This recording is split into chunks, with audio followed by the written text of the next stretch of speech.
Hello friends, എല്ലാവർക്കും ഗ്രീനാസ്കിച്ചണിലേക്ക് സ്വാഗതം. ഇന്ന് ഞാൻ തയ്യാറാക്കാൻ പോകുന്നത് വളരെ എളുപ്പത്തിൽ ഉണ്ടാക്കിയെടുക്കാൻ പറ്റുന്ന ഒരു പൊട്ടറ്റോ സ്റ്റൂവിൻ്റെ റെസിപ്പിയാണ്. ഇതിപ്പോൾ ഞാൻ കുക്കറിലാണ് ചെയ്യുന്നത്, അതുകൊണ്ട് തന്നെ ഒരു 10 മിനിറ്റിനുള്ളിൽ നമ്മുടെ കറി റെഡിയാവും. അപ്പോൾ ഇതെങ്ങനെ തയ്യാറാക്കിയെടുക്കാൻ നോക്കാം. അതിന് മുന്നേ പുതിയതായിട്ട് എൻ്റെ ചാനൽ കാണുന്ന ആരെങ്കിലും ഉണ്ടെങ്കിൽ ഒന്ന് സബ്സ്ക്രൈബ് ചെയ്യണേ. അപ്പോൾ നമുക്ക് പൊട്ടറ്റോ സ്റ്റൂ ഉണ്ടാക്കാൻ തുടങ്ങാം. ആദ്യം നമുക്ക് സ്റ്റൂ ഉണ്ടാക്കാൻ വേണ്ടി ഇതിലേക്ക് എന്തൊക്കെ വേണമെന്ന് നോക്കാം. ഞാനിപ്പോൾ ഇവിടെ മീഡിയം സൈസിലുള്ള ഒരു സവാള ക്യൂബായിട്ട് കട്ട് ചെയ്തെടുത്തിട്ടുണ്ട്. പിന്നെ ഇതിലേക്ക് വേണ്ടത് പച്ചമുളകാണ്. അപ്പോൾ ഞാൻ ഒറ്റ പച്ചമുളക് എടുത്തിട്ടുള്ളൂ. അത് ഓരോരുത്തരുടെ എരിവിനനുസരിച്ച് എടുത്താൽ മതി. പിന്നെ 1 ടീസ്പൂൺ ഇഞ്ചി ചെറുതായി അരിഞ്ഞത്. ഇതിൻ്റെ കൂടെ തന്നെ ഞാൻ ഒരു ക്യാരറ്റും കൂടെ എടുത്തിട്ടുണ്ട്.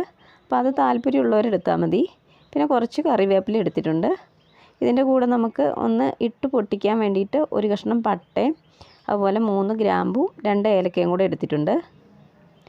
ഇനി നമുക്കിതിലേക്ക് വേണ്ടത് ഉരുളക്കിഴങ്ങാണ്. അപ്പം ഞാൻ 3 ഉരുളക്കിഴങ്ങ് ചെറിയ കഷ്ണങ്ങളാക്കിയിട്ട് കുറച്ച് വെള്ളത്തിലിട്ട് വെച്ചിട്ടുണ്ട്. അതിൻ്റെ നിറം മാറാതിരിക്കാൻ വേണ്ടിയിട്ടാണ് ഞാൻ വെള്ളത്തിലിട്ട് വെച്ചിരിക്കുന്നത്. ഇനി നമുക്കിതിലേക്ക് വേണ്ടത് തേങ്ങാപ്പാലാണ്. അപ്പം ഞാൻ 1.5 കപ്പ് തേങ്ങയുടെ 1/4 പാലും 2/2 പാലും എടുത്തിട്ടുണ്ട്. 1/4 പാൽ 1 ഗ്ലാസ്സും എടുത്തിട്ടുണ്ട്.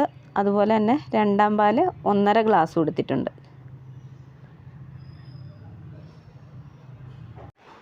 പിന്നെ ഇതിലേക്ക് വേണ്ടത് 1 ടേബിൾ സ്പൂൺ കോൺഫ്ലോർ ആണ്. അപ്പോൾ കോൺഫ്ലോർ ഇല്ലെങ്കിലും കുഴപ്പമൊന്നുമില്ല. അതിന് പകരം നമുക്ക് 1 ടേബിൾ സ്പൂൺ മൈദ എടുത്താൽ മതി. മൈദയാകുമ്പോൾ എല്ലാ വീടുകളിലും ഉണ്ടാവുമല്ലോ.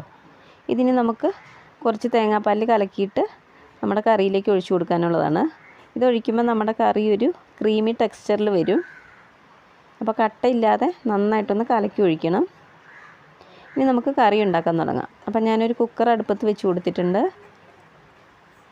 ഇതൊന്ന് ചൂടായി വരുമ്പോഴേക്കും നമുക്കിതിലേക്ക് വെളിച്ചെണ്ണ ഒഴിച്ചു കൊടുക്കാം. ഈ കറി വെളിച്ചെണ്ണ തന്നെ ചെയ്യണം, അപ്പോഴാണ് ടേസ്റ്റ് കൂടുതൽ കിട്ടുന്നത്.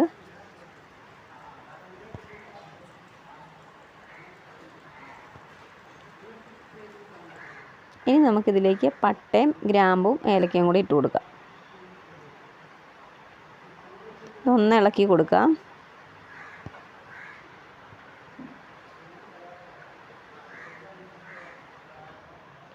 ഇനി നമുക്കിതിലേക്ക് നമ്മൾ അരിഞ്ഞ് വെച്ചിരിക്കുന്ന പച്ചക്കറികളൊക്കെ ഇട്ട് കൊടുക്കാം.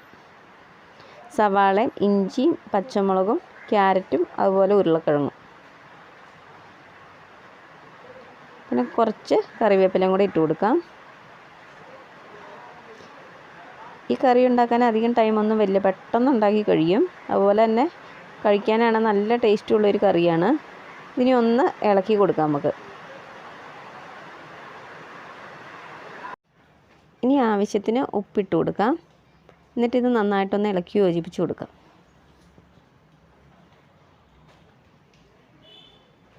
ഇനി വേണ്ടത് തേങ്ങയുടെ 2/2 പാലാണ്. 1.5 കപ്പ് 2/2 പാൽ ഒഴിച്ചു കൊടുക്കുന്നുണ്ട്. ഇതിന് നന്നായിട്ടൊന്ന് ഇളക്കി യോജിപ്പിച്ച് കൊടുക്കാം. ഇതിൻ്റെ കൂടെ തന്നെ ഒരു 1/4 കപ്പ് വെള്ളവും കൂടെ ഒഴിച്ചു കൊടുക്കാം. ഇനി നമുക്ക് അവസാനമായിട്ട് നമ്മൾ നേരത്തെ മാറ്റി വെച്ചിരിക്കുന്ന കോൺഫ്ലോറിൻ്റെ മിക്സ് ഇതിലേക്ക് ഒഴിച്ചു കൊടുക്കാം. കോൺഫ്ലോറോ അല്ലെങ്കിൽ മൈദയോ എടുത്താൽ മതി. എന്നിട്ട് ഇത് കട്ട കൂടാതെ നന്നായിട്ട് കലക്കിയെടുക്കണം.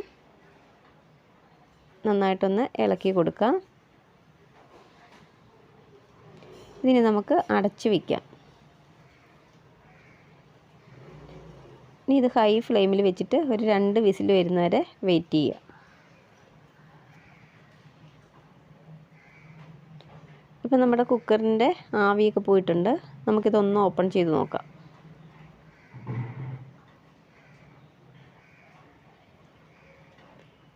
ഒന്ന് ഇളക്കി കൊടുക്കാം. നമ്മുടെ കറിയൊക്കെ നല്ല ക്രീമി പരുവത്തിലാണ് വന്നിരിക്കുന്നത്.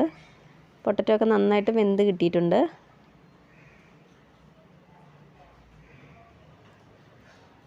ഇനി നമുക്ക് തീ ഒന്ന് കത്തിച്ചു കൊടുക്കാം.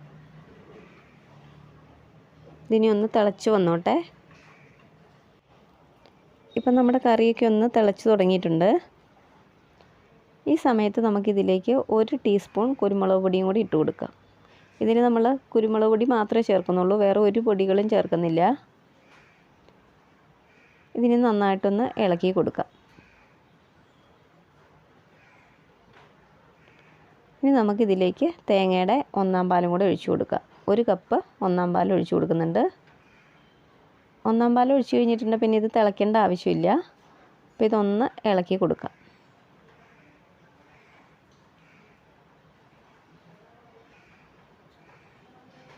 ഇനി അവസാനമായിട്ട് ഇതിലേക്ക് നമുക്ക് കുറച്ച് കറിവേപ്പില ഇട്ട് കൊടുക്കാം.